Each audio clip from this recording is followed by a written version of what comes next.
to Have You Got Your Shit Together with me, Caitlin O'Ryan, the podcast that celebrates not having your shit together. On today's episode, we have the delightful Kemani Anderson. He is the lead vocalist and songwriter of the incredible jazz funk band Secret Night Gang.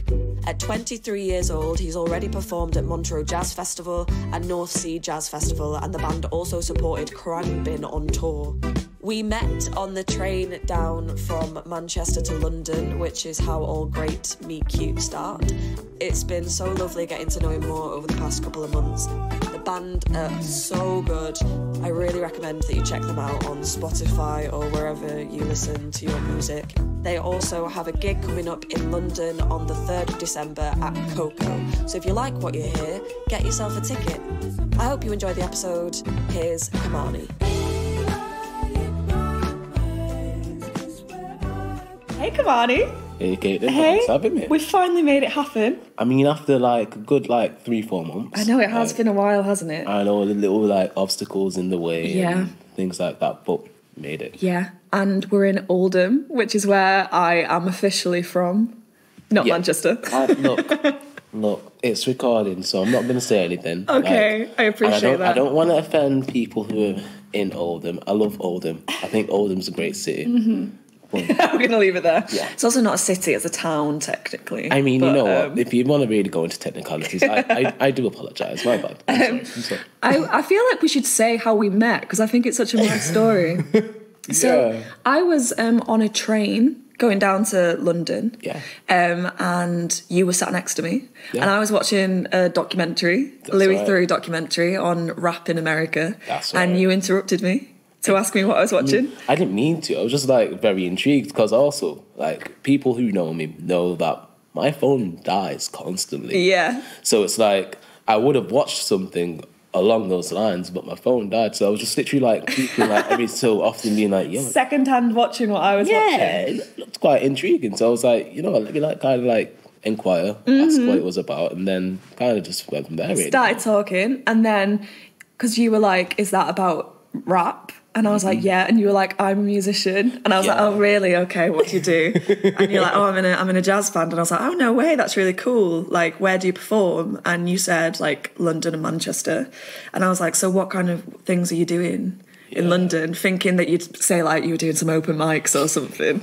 And then you were like, well, I'm actually on my way down to do a festival. And it was which festival? Oh my gosh. It was Cross the Tracks, wasn't it? It was Cross the Tracks, yeah. And I was like, no way, because that's literally why I'm going back down to London, is to go to Cross the Tracks. It was literally time flies, you know. Didn't it? Yeah, that was when was that? Summer? That was May. May. Oh my God, so it was. literally that was when Anderson .Paak was headlining. Yes. Yeah. And then I was like, okay, well, what stage are you playing? And then you were bloody headlining a bloody stage. You were playing on the Caboose stage. Yeah. And then that was just crazy. And then we were talking about that. And then you said that you had supported with your band Secret Night Gang. We should put that out there. Absolutely. Which you are the lead singer of. Phenomenal band. Yeah. And you said that you'd supported Khraungbin, and I was like, well, no way, because I went to see Khraungbin at Alexandra Palace. Mm-hmm. And you were like, well, I was a support. And I was like, I didn't see the sport. I didn't, just put it out there, I never took proper offence to it. But then you did say afterwards, well, that's what happens when you support. You don't really see it. I did not say that. You did say that. Yes, you did. I meant it as a joke, if anything. A joke? Yeah. I was in the food court getting food, probably. No, but that's what I'm saying. Yeah. You were, it was where were you when Secret Night Gang was playing support for Khraungbin? Oh, just getting some food. It was you didn't really know about them at the time. No, and now I wouldn't miss it. I would not miss it. Such a good band. And I've seen you. So I tried to find you across the tracks when I was there, but I had no signal and I couldn't find the stage. You know what? There and another festival that I went to, be out here in terms of signal. Oh, awful! Gosh, awful! I love the festivals, but there's too many people in there trying to get on the signal. Yeah.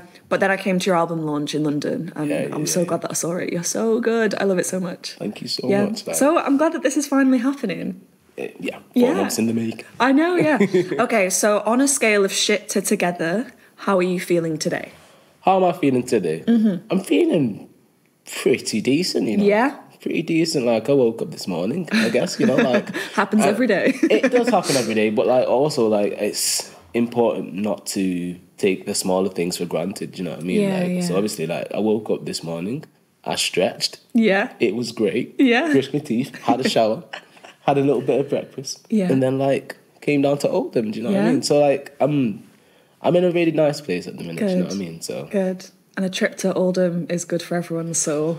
Yeah, so it's nice being outside of Manchester, you know? Like, it's great. Really far out of Manchester. Yeah, you know, like, it's nice being, like, a teensy little bit, like, on the outskirts of money, you know? Like. And did you get the tram? Okay, so... Oh, okay. I was planning to get the tram. Uh-huh. However, I went to the studio last night in town with one of my friends. Yeah.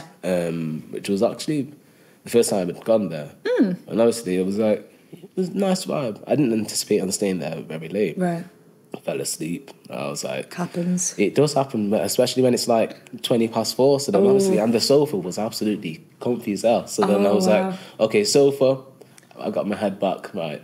Might as well just like kind of like rest. I'm going to rest my eyes, still listen to some music for a little bit, you know what I mean? But then before I knew it was like 6:30. Oh my God, in the morning? Yeah. So then literally got a taxi back, went back home, and I was like, right, I'm setting my alarm. Yeah. I'm not going to fall asleep. I'm just literally going to like try and stay awake. Oh my God. So then I tried to stay awake, and I was literally just watching like a video or two on YouTube, and then like I don't know how it happened. I probably just literally like dozed off, and I was like, let me...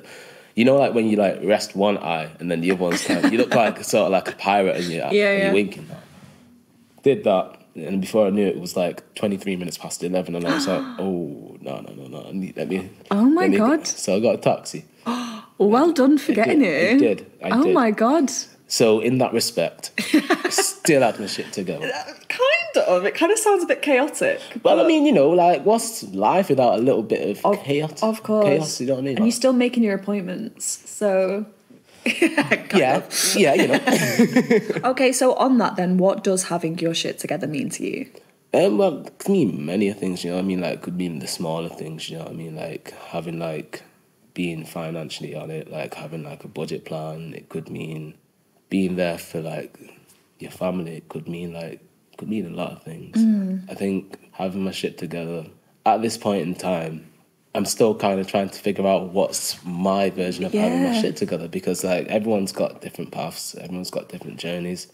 And I was told literally just yesterday that, like, being in your 20s is like kind of being in your, like, sort of adult teens. Do you know what I mean? Like, you still don't have your, like... And when they said that, I was like, kind of makes sense. It makes sense. Yeah. Like, just in the respect that, like, look, like, when we were in, like, school and things like that, no one really went through the logistics of, like, budgeting and finance and things like that. And, like, I just feel that, like, people, like, in our 20s are still trying to find our way in that respect. And, like, because of things, like, kind of, like, skyrocketing up as well, the cost of living and things like that, we're still trying to kind of gauge and find a way through that, do you know what I mean? Yeah, so, get your head around it. Yeah. I think it's wild. It's funny that you say that. I love that, because when you're in your teens, actually, you probably have more support if you're still, like, living at home and stuff like that. So you're kind of... But then when you're in your 20s, that's when you're really thrown out into the world a bit more. And, like you're saying, like, trying to navigate yourself and, like, you know... you being in the band and stuff like that, and trying to get your head around all of that, and like structure of that, and financial stability and all of that mad stuff. I don't guess, and I'm not just like kind of like, because I don't want to like just portray that like my mind's just literally just on money, because there's more to life than money. Do you know what I mean? Yeah. But I feel like in today's society and throughout the test of time, it's been like a big thing for a lot of people. Do you know what I mean? Yeah. And I think that, like, it's a pressure within itself. Yeah. And people are very, like, hard on themselves if they don't meet their, like, requirements or their goals in that respect. Yeah. And I just feel that, like, if I am to say something now, I was like, look, if you haven't got your shit sorted in that sense, don't fret, because your time will come. Definitely. You know what I mean? So, but also, like, I understand what you're saying about, you know, not focusing on money and stuff like that, but that is, like, one of the biggest things that we have to face in life. Well, yeah. And, like, in order to think about other things, like, if your skin, like, that's the most immediate problem that you have, and especially in times like now where the cost of living and everything like that, like, that is the main thing. And it's all intertwined in so many ways, because like I feel like not having, I don't know if it's a minority or a majority, I feel that like having money problems then kind of contributes to like mental illness. Completely. And, stress. Like, stress and like there's like a minority of like the population that then do suffer from like things like depression, anxiety, bipolar disorder, and the reason for it, and one of the causes of it is lack of finance and just no money in the account, and like it just adds up to like no money, then oh gosh, how am I gonna get like this week's groceries, or how am I gonna get electric and things like that, and it's like it just plays a big part in people's lives. But if you take all of that away, I just feel like life is such a good thing. Do you know what I mean? I can't lie. So it's one of them, really. I like that. Okay. We asked you to think of an object that makes you feel like you've got your shit together. Can you think of one? Oh yeah, like I mean, like you were saying before, music, like a way of like kind of, if I'm answering the question correctly, the way of like expressing how I truly feel is through songwriting and writing things down that I'm hoping that people could relate to and vibe with. Do you know what I mean? Yeah. I don't try and talk about all this sort of like BS, like, oh yeah, I'm on this amount of money, I'm on that amount of money, I get this person, that person, blah blah. I'm trying to just be real, tell my story, tell my truth, and hopefully if people get that and can gauge it, then that's amazing. Do you know what I mean? So you find like the process of writing and stuff makes you feel like you've got your shit together? In some ways, because then like I'm actually like getting my feelings out there, and like rather than like harboring them up, hopefully like through like songwriting, people kind of gauge who I am as a person. Do you know what I mean? Like, because like, look, like I might have a laugh with you, I might do all this stuff, but like I do have a story, and it's not all perfect. Do you know what I mean? So like I'm trying to, if I don't speak to you much about like my life, it's because everything that I'm saying is through the music, and I just kind of like try and connect with people that way, rather than to like say, oh, yo, I'm not okay, or blah, blah, blah. Do you know what I mean? Because at the end of the day, we're going to have some days where we are good. We're going to have some days where we're not so good. And rather than just plain out say it, I just feel like I could sing about it. Do you know what I mean? Like, so what was your journey into like music and singing? Wow. So I was originally a drummer when I was like 8 and 9. Like, drumming's very cool. It is quite cool. It is quite cool. I can't lie. That is my favourite position in a band, actually. Serious? Yeah. I used to drum. Not very well. Okay, enough said. But like, my brothers, like, they were like musicians, and they're actually some of the main inspirations in my life. Yeah. So seeing them like play music and going to their concerts when I was younger, kind of contributed to me getting into music and stuff. And actually, like, my oldest brother that like played like bass and drums and keys and steel pans and stuff like that was actually, I looked up to him. I looked up to him. I never actually told him. I've not told him actually, but I looked up to him a lot, and like all the little rhythms that he would do, like I would like sometimes mimic them, and then like do it like in like school. Do it in like year 2, and then my friends would be like, "Yo, where did you learn how to do that? It sounds so sick." Do you know what I mean? I was like, my big brother did it. Do you know what I mean? So like my brother like was like a really, really big inspiration. Anyway, that's a little tangent, but I played drums for a bit from like the age of 6 to about maybe 13, 14. Still like playing out and again, getting back into it. But then I started singing when I was like 14. Wow. But it was always like a hobby thing, like when I was younger. But like so my brother like was a big inspiration of mine growing up. And obviously like I then moved on to singing when I was. How did that start? So I actually sang quite a bit when I was like 7, 8. And then obviously just like in the shower. In the shower, like with friends and stuff like that, just for fun and things like that. And I just thought, okay, I'll just keep continuing it as like a fun like activity. Continued it in high school, like on the side, but like never really anticipated on like taking it up. But then it was like one of my like closest friends that encouraged me. Teachers throughout the school, like obviously there was like teachers like Tom Burford, big shout out to him, who goes by the name of Contours, Katrina Madden, Aristide Haji Georgie, who's like my first singing teacher. I was like 14. And there's just many of my friends as well, like, just, like, kind of encouraged me to kind of pursue singing a little bit more. Your voice is amazing. No, thank you. It's not just a normal voice where people are like, yeah, you should sing sometimes. Like, you were made to sing. Like, your voice is insane. Well, I mean, thank you. I do try. Yeah. I do try. Yeah. But like, literally, like, I obviously continued singing on when I was 14, and went throughout, and then literally went to college, went to sixth form. I actually applied there for actually drumming, but then the person that was auditioning me was saying, "Mate, you sing, right?" I was like, "Yeah, I do sing quite a bit, yeah."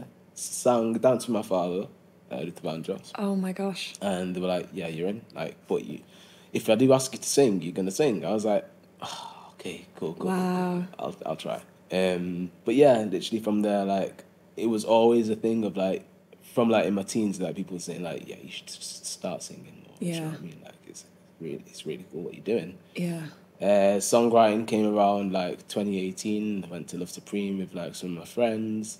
Saw some great artists, like Up in the Fire, Level 42, a young Tom Misch, not saying that he's older out, but, like, but he's great, isn't he? Like, saw George Clinton, the Parliament Funkadelics, Donny Hathaway, and just, like, an array of, like, different artists. It just really inspired me that year. So actually started writing with my best friend, and then a bassist called Stuart Whitehead, and then we then met, like, people like Yvonne Ellis, Mikey Wilson. Mikey plays for Karen Bailey Ray.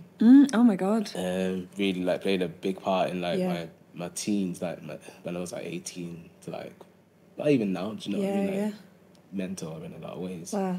And then met, like, Jack Duckham. Like, I met him properly when he came into, like, my college to do, like, a little talk with us, and, like, just, he got me onto the jamming scene in Manchester, like, doing gigs and stuff. So I owe a lot to that guy. And then met, obviously moved to London, like, in 2019, and obviously Callum met, like, Nicola Guida. So Callum's a saxophonist? In Secret Night Gang. He's right, and he's also, like, co-founders alongside myself of, like, the whole project. Wow. But yeah, literally, like, he moved in 2018, I moved in 2019. I studied at Trinity Laban. And then obviously he met, like, Elias Jordan Atkinson, who's also a trumpet player on the London scene, as well as, like, Nicola Guida, who's from Italy, who moved to London, like, a year and a half, an amazing piano player. Yeah. And then Emmanuel Simulani, he's a bassist, and he's one of the best bassists I've ever. Sound-wise, technically,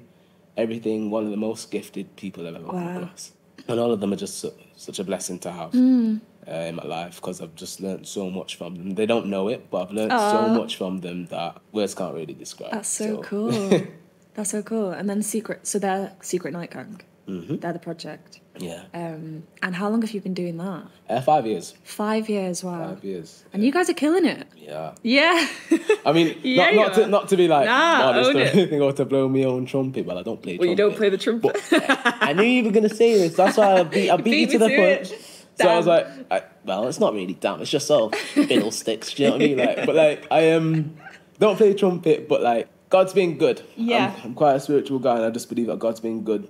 Well, it's like when those things align, and it's just like it just happens out. Sometimes there's like an ease to it, isn't there? Because it's just like undeniable that it's what you should be doing, you guys. Like, it's so good. But just because all of that stuff musically has happened doesn't mean to say that I still have my shit together. No, not at all. I mind my jazz, my language. Like, but, like, literally, like, I think having music in my life, and having people around me that I can rely on, and, like, just, like, I can call on at any point, as well as being, like, amazing musicians, like, kind of contributes to me, even if it's a little bit just of, like, having my shit together, do you know what I mean? But it's like being part of a community, isn't it, as well? Yeah, exactly. Which is why it's so good to have such a big band.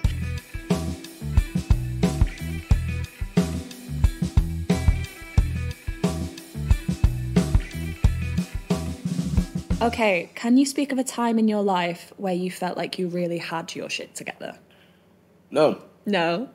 Because even though, like, it still felt like I had my shit together, like, there was always, like, another obstacle to then try and overcome. So for me to then say, like, oh, yeah, like, I had my shit together at this point in my life, I can't really not gonna lie, I can't really pinpoint a time when I interesting. feel like I did. Do you know what I Yeah. mean? And if people are saying that, a lot of people have said over the time, and they're in the position and the same age bracket that I'm in, saying that they've got their shit together. Majority of years, I can't lie, like, I don't know. Do you think there's been a time then that you've at least felt like you're on the right path? Like it's like the closest that you've been to kind of... Yeah, I reckon so. I reckon even last year, do you know what I mean? Yeah. Like, I had a really cool, like, put it this way, like, a year and a half ago, like, I had a really cool relationship. My family were in a great place. Yeah. My band were doing really amazing things. We're still doing amazing things now, which I'm forever grateful for. Obviously, like, still in uni at that time. I was just enjoying it. I'm, like, making more contacts in London and making more friends and bonds with people in London as well, which was quite nice. And just everything kind of seemed to be going the way that I wanted it to go. Until, like, it was, like, a case of, like, okay, like, so I've got all of these amazing people and like, opportunities in my life, but I still, in some sense, felt incomplete. That's interesting. Like, you can have everything, and have nothing at the same time. It's so do you know interesting, what I mean? Yeah, it's like, because you're still pursuing that thing, I guess. And there's that sense of, like, fulfillment, and if you're not, like, if you've not yet then, like, reached your, like, your dream, then there's always going to be another obstacle, another, like, step to, like, kind of climb. So, that's so interesting. Okay, can you speak of a time in your life where you felt like you really didn't have your shit together then? Is that a bit easier? Ooh, no. I can't think of that simply because I can't answer that one either, because, like, even then, like, the tune that always comes to mind is always look on the bright side of life. Do you know what I mean? Yeah. And, like, obviously, things don't always go my way. Everything's not, like, two fairies and roses and all this, like, pretty stuff, do you know what I mean? Like, it's not like that. Yeah. But, like, I always think to myself that, okay, so even though I'm having a really bad day, there's someone out there that's having an even worse day than I am. And not to say that, like, oh, yeah, like, it's a great thing, because, like, I don't want anyone to have a bad day. No, you know? of course. But what it makes me realise is that, look, like, you could be in a way worse situation than you are now, do you know what I mean? So you just always got to kind of give thanks regardless of, like, of what situation you're in, you know? Yeah. So it sounds like the two things are more fluid for you, like, rather than it being, like, chapters of, like, this was a good time and this was a bad time. It's kind of more fluid that, like, you could have been experiencing a good thing in one area. Yeah. Like, if you were a sim, exactly. like, one bar would be fulfilled, but then something else might have been, like, lacking. So therefore, it's all just a bit more fluid. Yeah. And I think, like, I'm a big believer in accepting, like, there's a time and season for everything. Yeah. Do you know what I mean? It's, like, important to embrace that time, whether it's good or bad, because if you're going through bad times, then it's going to rally you up and prepare you for the good times that's just around the corner. So, like, even if you know you're going through something that's not really the best of things, just know that there's always a little bit of rain before the sunshine. That's nice. Sounds like one of your lyrics.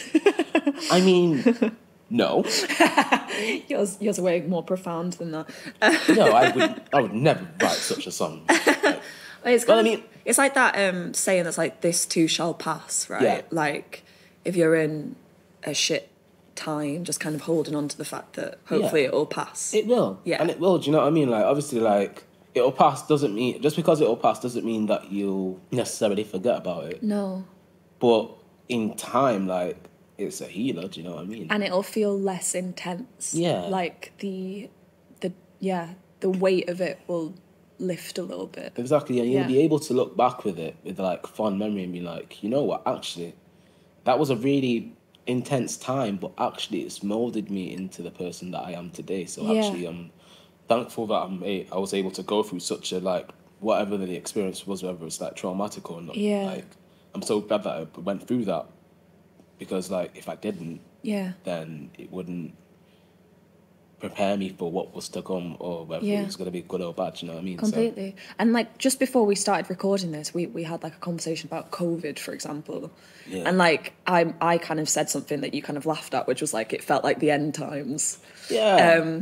And obviously now that we're but at the time it kind of did, because we were like, what the fuck is, like, this is, no one's ever lived through this before, like what the hell is this? And it felt so heavy, but now to come out of it with distance, you're able to. And you know what, the thing is, you're right, we've never gone through this. I would say the thing is, people in the UK probably haven't experienced it, so that's why it probably hit home more than anything else. But if you're like looking at places like, say, you look on the news, like, well, the past like 10 to 15 years, you see places like Haiti and Thailand and places like places like that will go through these sort of things like tsunamis and things like that. But you see it on the news and you would never like kind of anticipate it to happen. It's because of our privilege, we're just like, that's not going to happen. It's like us. we're untouchable. We're an untouchable like country, and it's like, no, like look, like it can happen anywhere. Yeah. So I think it was more of a wake up call than anything else. Yeah, you're so right. Okay, 3 things that make you feel like shit. If I'm going to be really vulgar, then let's go, dairy products. Dairy products. Because I'm lactose, so... that's why you got the oat latte. Yeah. I didn't know whether you were vegan or something. Oh, no. I like, literally, like, brought up in my house, like, there was chicken, like... there was a lot of chicken and a lot of fish, you know what I mean? Like, obviously, like, there was a brief spell where I lived with my friend and their then partner, and they were vegan for a bit. And actually, through living with them, it kind of made me very mindful of the amount of meat that I ate. Yeah. And I started to acknowledge that actually there's substitutes for meat, and I was like, they're actually nice. Yeah. So big up vegans, you know what I mean? Like, I can't lie. Thank you. Well, you're welcome. But I know you're not like the ambassador of like vegans and stuff. Not but, yet. Okay, dare to dream, you know. I see it happening. But like, you know, like it made me like appreciate veganism a lot more. And like just different lifestyles of like eating, like even like pescatarianism too. But yeah, lactose fucks with you. Oh like gosh. It doesn't, so to speak, fucks with me. No, it upsets my stomach, and it just doesn't bode well with my system. You know, for those who do know me, like know me, you know the experience. Like, that's it. Like, it's just them ones. Say no more. Enough said. Another thing that makes me feel like shit is seeing other people feel like shit. Okay.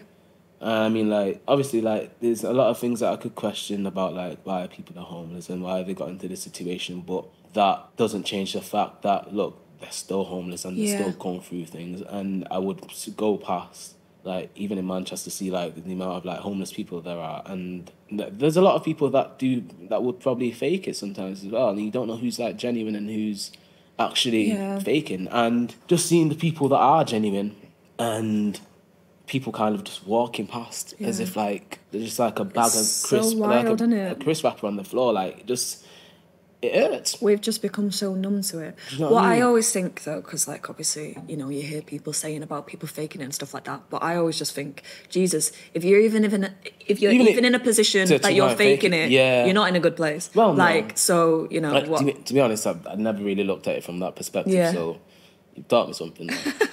So I will big apologies there to like all the ones. I wasn't calling you out at all. No, not even. I was just like, not apologies, but like if I've offended, then also like I've been through experiences in London or even Manchester where I've been given and given like stupidly like amounts as well, to a point where like I would literally see them 1 minute and then the next you don't see them at all. And like, but then there was this one scenario in Manchester where, and God bless her, she'd had enough. Yeah. And literally we were walking back and we just literally saw her on the Canal Bridge and she was just about to like kind of just cave in. Oh and my God. Me and my friend, we stopped her.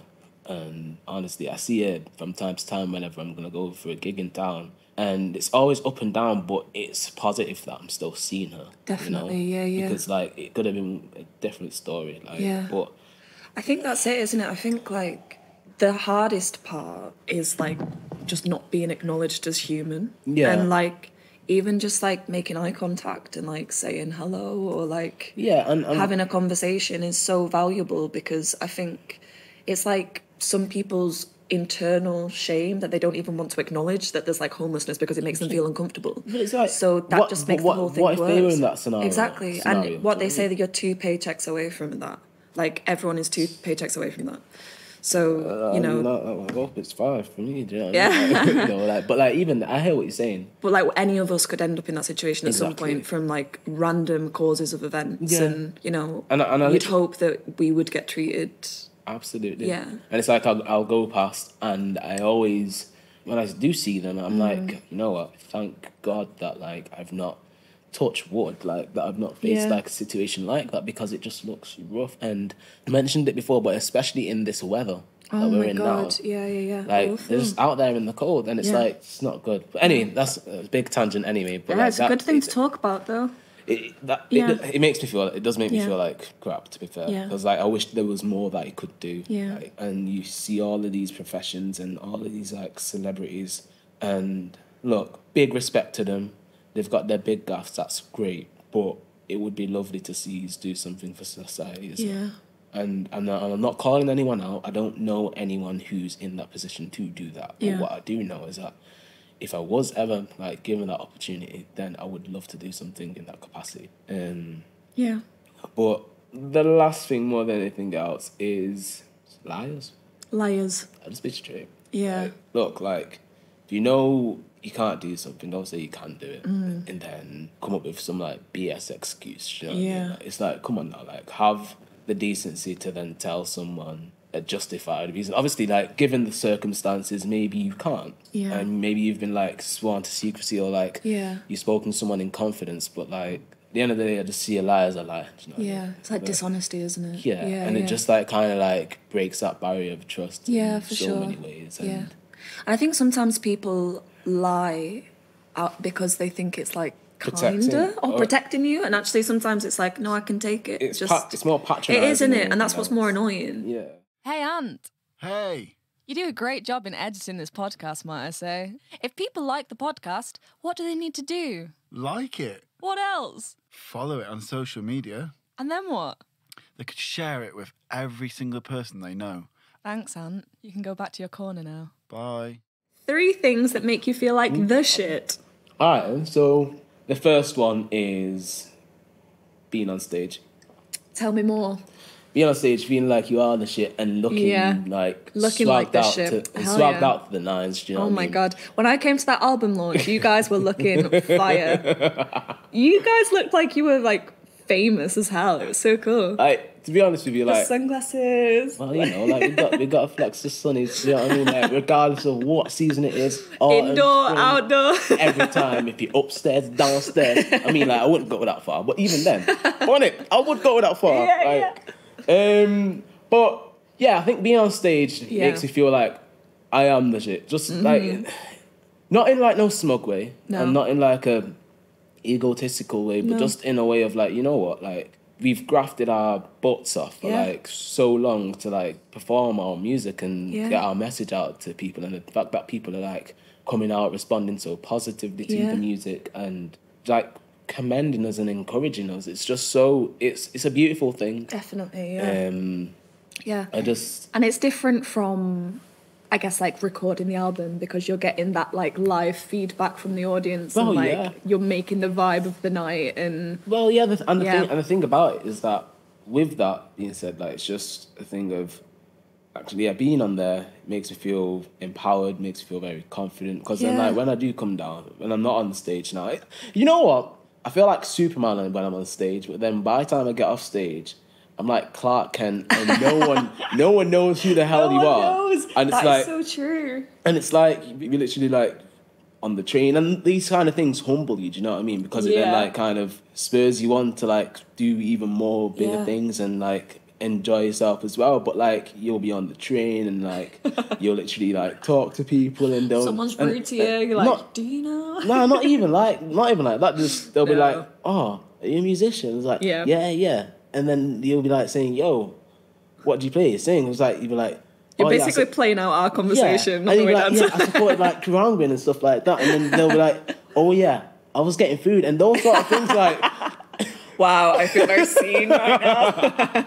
But like them sort of things like kind of humble you, do you know what I mean? Because like even though like people may or may not have heard you at that point, it's like, yo, like, but like you're gonna know, like if you don't know, you'll know, get to know. I hope he's get to know, and I hope he's do enjoy it. Like, and I know the sort of music that we are doing, it's not everyone's cup of tea, do you know what I mean? But that's completely fine, do you know what I mean? There's like thousands of artists out there, like, but it's so feel good. It is, and I'm not like putting down my music in any way, shape, or form. But like what I am saying is that like, especially where the music business is going as well, like just in terms of like, there's a lot of like trap music and rap, and rap seems to be a big thing along with like Afrobeat music at the minute too. So, but like with Ezra Collective winning, that must have felt. I mean that was a big like that's a big thing. Yeah. Hopefully that's gonna like kind of like start the re-emergence of like jazz music again. Do you know what I mean? And obviously like Samara Joy winning like the Grammys, like I think was it last year or this year? Yeah. But like even her as an artist, like kind of one of the first jazz artists I've come across to like then win a Grammy. I don't like since I moved to London, that's kind of when I got into like the jazz scene. It feels like it's quite big in London. It is. Like Tom Misch and, you know, Summer in London, that kind of vibe feels... Definitely. Yeah. It is. And like, obviously I know Samara Joy, she's American, but like just the fact that she's winning like Grammys for like awards. A genre of like jazz, do you know what I mean? It's like, yo, like it's back. Especially for this like generation, that's so unheard of. So it just seems to be a big shift. So hopefully like the next couple of years, like, all right then, well I'm gonna counteract it. Counteract the first one that makes me feel like shit. Like not having dairy, do you know what I mean? Yeah. Because I can stand tall, stand bold, and be very like, you know, assertive and very with the times, you know? That makes me feel like the shit, I guess. And then the last thing, I guess, surrounded by people that love and care for me, innit? And being able to kind of like give that love and respect back to people. Yeah. I think it's important to have like especially like in being like in the music business. I know I'm young, I'm still learning along the way, but what I do know is like just because I'm young doesn't mean that I've not lived. What I've learned is that the more advanced you get into it, the less friends you can seem to count on like in your life, do you know what I mean? It's interesting. And like not know who they are. And that's no digs to anyone specifically, but like the fact that I can like turn around and say, actually, you know what? I do know who my friends are. I do know who I can count on. I do know who to talk to about certain things. Yeah.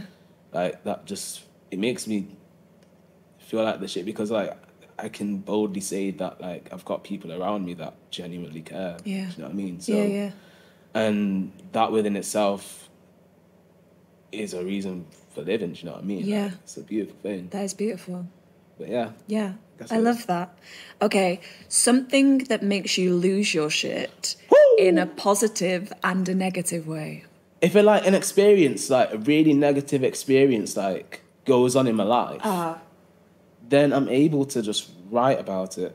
Yeah. And like turn it and flip it in like a positive light because then it's like, I don't know, like I just feel like you can't just flip out at like anything and everything that goes absolutely balls up. I don't know if I'm allowed to say that or not. Do you know what I mean? You literally shit is in every question, babe. I guess like, have you got your shit together? Like, come on, like, stop your foolishness. You can say balls, don't worry.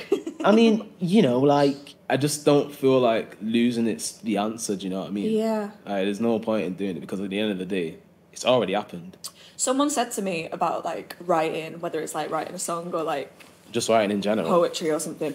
But I don't know whether you find this, like, if something happens to me, like, any situation, even if it's, like, I'm having an argument with someone or I'm having, like, a really romantic moment with someone, there's this, like, out-of-body thing that's kind of like, and now I'm going to write about this. Like, I'm, like, experiencing it on, like, a different level as well. It's like, so how do I flip it? But it's so unintentional, though. Oh, it is, isn't it? It's just, like, part of me now that any experience, I'm like even like I've got, like, one ear open for it. Like, even, like, a text message, you know, you, like, receive a text message being like, oh, yo, not around, I'm not going to be around for a minute, but I wish you well, considering, like, you've known someone for a long time. Yeah. Like, you get a message like that, and the first thing that they do is just to, like, text you, like, and it's like, you know what, like, hope you're all right, not going to be about for a while, but I wish you well kind of thing. Like, little things like that kind of spark something, and, like, it might rage you, it might make you lose it, but then actually you can look at it from a perspective of, you know what, actually,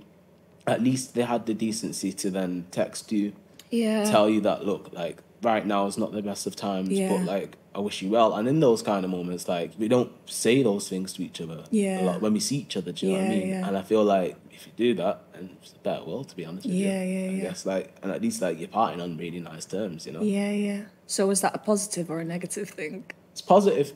It's positive? It's definitely positive. So what makes you lose your shit in a negative way, then? Oh, I can tolerate a lot of things, but lie to me or speak about my family inappropriately, then I will be having some very firm words with you. Like, I'm not one for fighting. I've been in, like, one fight in my life, and that was, like, literally, like, when I was, like, 12 or something. Oh, my God, yeah. But I get this trait from my dad, and I can be quite fiery with my words. Oh. And I've learned over the time to kind of, like, hold my tongue and speak when I need to speak. Yeah. But then if there's something really, really burning for me to say, then I'll be like, look, that doesn't really, like, it doesn't tick the boxes for me, do you know what I mean? So it takes me a lot to get to that, like... Yeah, I don't think I'm confrontational. I can't be bothered with it. Yeah. What does it like? It's so long, innit? But also, like, you've got to know your boundaries. Oh, definitely. And you have to, like, respect yourself as well. And sometimes you have to speak up for yourself, even though it feels really difficult. Definitely. Like, I learned that over, to be honest, this year's been that learning curve. And a lot of people have, like, kind of turned around to me and be like, you know what, man? And not to blow my own trumpet, and not to, like, you don't play trumpet. I don't play trumpet. People now, I don't play trumpet. It's just an expression, like, please, just, like, let it be. Let it be what it is. Let me say it. It is what it is. You know what I mean? A lot of people have told me that I'm quite nice. I'm quite a nice person. But what kind of summarised it for me was, like, Valentine's Day, I went to this, like, singles party. Wow. And we had to have a label. And... We had to have a label about the reason why things don't work out for you. What? Yeah. That's so personal. It's very personal, and I didn't feel comfortable saying what was wrong with me. But then someone felt it was their, like, duty to, like, to kind of tell me what my problem was, and the problem is that doormat. No. Like, apparently, I let people walk all over me. No. And to a certain degree, I get it. But bloody hell, like... Brutal. Do you know what I mean? Like doormat, like, sister, like, you can't do that to me. Like, this isn't nice. Like, you know what I mean? Oh, my God. It made me kind of level up in that regard, you know what I mean? And it made me more aware of the fact that, look, like, I'm not a dick. No. Like, don't take me for one, like... Don't take me for a mug. Like, so, yeah, I think in that regard, yeah. Fair. Wow. I hope that answers the question. I love that. No, I'm thank you so much for sharing that.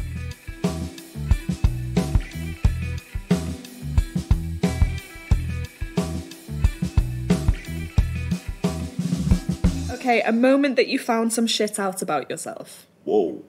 It was at a singles party. Someone said that was a doormat.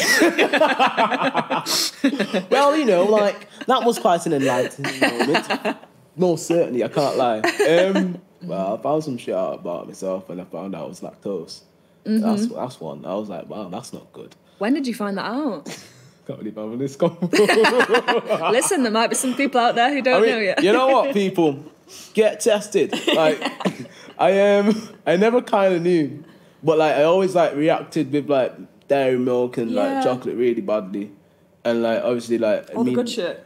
But it wasn't really good shit, was it? You know what I mean? Like, it not was, for you. Well, let's not get into the logistics of that. You know what I mean? Like, and if this is very vulgar for people for me to be talking about, deepest apologies, I must say. But, like, yeah, found it out, like, about 4 years ago, and since I've just been, like, kind of drinking oat milk. Yeah. Can't drink soya.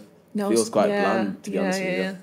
And soya fucks with me. Yeah. Yeah. I'm not really, like... No. Don't really check for it, to be honest with you. But we move. I think the moment I found something out is that actually I found out what my boundaries were. I won't reveal them as much because then, like, obviously I don't want people to then kind of try... I don't know who's going to listen to this. Of course. I wouldn't want people then to try and test that and bring a side out of me that I wouldn't want to kind of bring out to people because... Truth be told, I'm a people person. I like people. I like talking to people. I like socialising. Obviously, like, COVID kind of halted that. I'm not gonna lie. Like, and even coming out to little venues and stuff like that, and, like, felt like a lot. It was so much. Like, just like a lot of anxiety like in the air, and I just couldn't hack big crowds. And still, to be honest with you, like sometimes still get that feeling from time to time. Yeah. I think a lot of people still have a carry on from like those COVID times. Like I'll find myself in like a night out or something. I'm like, Jesus, wow, this is so close. Like, you know what I mean? And for so long we were so aware of like our personal space. And it's like a hangover from it for sure. No, of course. Yeah. And it's going to be a long-term hangover, do you know what I mean? It's like, the mad thing about it is that it'll come in bursts and you wouldn't like expect it to come at that point, but then when it actually does, and you feel kind of overwhelmed and aware of the fact that actually, you know what, this isn't for me. Like, you then start to just take yourself from the situation. Yeah. Like, pace yourself. I've started to do that quite a lot, actually. Like, if I found that, like, a certain environment isn't for me, or I found that I've had to stay in an environment for a certain amount of time, then, and I feel quite anxious about it, then I'll, like, kind of step outside, go for a little walk, gather my thoughts, and then, go back in, and then I'll go in little bursts. That's so good. But yeah. Yeah, it's so good to learn that about yourself, because I remember, like, we were speaking about it before, but when I came out of one of, like, my earlier relationships and I was so not used to being on my own, one of, like, the most valuable things that one of my friends said to me was that you're going to want to say yes to everything because you're not going to want to be on your own, and you're going to, like, almost, like, burn your candle at both ends because you'll just be, like, trying to see everyone, and then you'll actually weirdly feel more depleted by it, and actually one of the best things that you can do is like say no sometimes and just like have some time to yourself and I mean, regather yourself a little bit. Absolutely. Yeah. I feel like the key word there, personally, I think it's balance. Yeah. It's just about finding like what works for you. Yeah. How to balance your more than anything, how to balance your like your mental illness with it, like mental stability and your mindset with it all. Do you know what I mean? If you can't hack big environments, that's okay. Like, it's not the end of the world. Like, it's... And you won't miss anything as well. I think there's that kind of FOMO culture that we have that, like, oh my God, if I say no to this party, like, it'll be the best thing ever and, like, whatever. But actually, you go to the party and it was fine. No, definitely. And you could have not been there and it would have been fine. Literally, went and there you'll still have friends. Exactly. You'll go to the party and it's like, I might rest my eyes for a little bit. And then, like, sleep for, like, 5 hours and like, oh, it was a great party. You know what I mean? But, like... It's one of them, innit? Yeah. It's one of them. Yeah. No, that's a really good thing to know, I think. Okay, shittest piece of advice you received? I can't think of advice that, like, I've been given that's necessarily been shit. Yeah. Like, and the ones that I can't think of because then I just don't listen to them. You got rid of them? Yeah. Like, not even, like, don't listen to them. I take it with a pinch of salt, and then if it ever, like, pops up, then I'll be like, oh, that's what they mean. Yeah. But, like, real advice, and when people give that and you hear exactly where they're coming from and you kind of had that perspective, but they're clarifying that actually, you know what, it's kind of right, you know what I mean? Like, I think that's the way forward, you know what I mean? Yeah. So, can you think of good advice that you've had? Good things come to those who wait. Yeah. That's nice. Just literally, like, embrace life, innit? Enjoy yourself and make the most of, like, the opportunities that you get, because, like, opportunities, whether it's in the music, like, business, or whatever opportunities may come your way, may be few and far between. So whatever opportunities you do get in life, just embrace it. Yeah. So, yeah. That's nice. Okay, shit you wish you'd known sooner. Real talk, I can't lie. If I had some knowledge on taxes, bloody budgeting, if they kind of, like, if schools and, like... Clicking that yes. If schools and colleges and places, like, maybe they did. And maybe why am I learning trigonometry, which I don't need to know my way around a triangle, but I do need to know how to pay my fucking taxes. Do you know what I'm saying? It's like, wild. Obviously, the people, they briefly, like, mention it, like, as if it's, like, a small matter, but then when you get out into the real world and you've got education to rely on, it's like, yo, like, this is actually really important part of, like, my life, and I need to kind of sort it out. So if I had known that tax was going to be such a big thing when I left uni, like, I would have been like, yo, I need to kind of get this into check. Literally. But right now, as it stands, I know a little bit about tax. Same. But I'm guessing. Do you know what I'm saying? I'm guessing. Every so often I'll take a picture of a receipt. Yeah, and it's like I'll take it. a receipt. I was like, I went into Aldi. Yeah, I got like a tray chicken. I got like a grapefruit or whatever not. And it's like, I'll take the receipt. But then why do I need a receipt for that? I know. And I'm just constantly questioning it. I'm confused. Yeah, I love that. It's so true. I think that's the only thing I could probably. Yeah. Well. But it's like what you were saying at the beginning about being like a teenage adult. Yeah. This is very much the part of like trying to figure that out. Yeah, and it's like, you know what? That piece of advice came at the right time because like literally like it was literally a day before. Yeah. Like, this. Do you know what I mean? So like. Serendipity. Actually, do you know what I mean? So like they saw me sat there and I was like just kind of reflecting. It looked like I was probably like reflecting. This guy looks like he's about to do a podcast about having your shit together. Do you know what I mean? And they just turned around and was like, "Yo, if there's one thing I could say to you now is literally like you're young, and being in your 20s is like kind of being in your adult teens." Wow. Well, that's the best advice question, isn't it? Do you know what I'm saying? Yeah. I was like, actually, I think that is the best advice. I was like thinking like, yo, you're a don for saying that. I can't lie, like actually a don. Thank you for coming into my life. Okay, this is the point where we talk about a shit shot. Now that is a photo of you that might have been on Instagram or in the media or something that to the outside eye looks like you had your shit together when in actuality you didn't. So people who know me from high school, there's this like very known picture where like I went to the barbers one time, and I fell asleep in the barbers, and I didn't tell the barber what I wanted. No. And they just shaved me head off, like all and you were asleep. And I was asleep. They tried waking me up, but there was no waking me up at all. Oh so, my God. Obviously, you're a heavy sleeper by the sounds of it. Sleeping at parties, sleeping at the studio. To be honest, oh no, I don't sleep. No. You said you went to sleep on the sofa last night. Yeah, but that was like, I can explain that one. Like, literally, like, I went to practice for like this thing that I'm doing on Sunday with the church. And from there, I then went to Freight Island to Blues Kitchen, Blues Kitchen to like Schloss. Wow. And then from there to bloody like, near like the Science Museum, randomly enough, like there was like some like D&B night going on. I was like, you know what? I've never really experienced drum and bass to be fair. So like, obviously I've listened to it, but I've never been to like a proper like thing like it. So I went there. I was like, vibes. And then from there, I went from there to Hume. Wow. So I was quite tired. Do you know what I mean? I went, fair. Like viewed my friend's studio. I was like, it looked really cool, and I was like, yeah, this is a vibe. This looks like the perfect place to have a nap. Exactly, and like there was a sofa there. There was like a little blanket, and then I was like, you know what? I'm just gonna shut my eyes for like 1 minute and just like kind of like listening to the music. And before I knew I was out of the count. Fair. So so you're asleep in the barber and he's shaving your head. This is right, and obviously I wake up to obviously like no hair, looking like a Malteser. Do you know what I mean? Like, so obviously now I kept my hat on in school all throughout, and the day before we had to take this like picture, like basically like being like poster boy for music and stuff, like for Steel Pans and stuff, like with one of my friends and 2 other people. And I had my hat on and I was like, I'm not taking it off. I'm just gonna like literally keep it on and literally, you know, like hopefully that they'll just let me take the picture with like my hat on. Like, oh, could you take the hat off, please? And I was like, nah, I'm good, you know.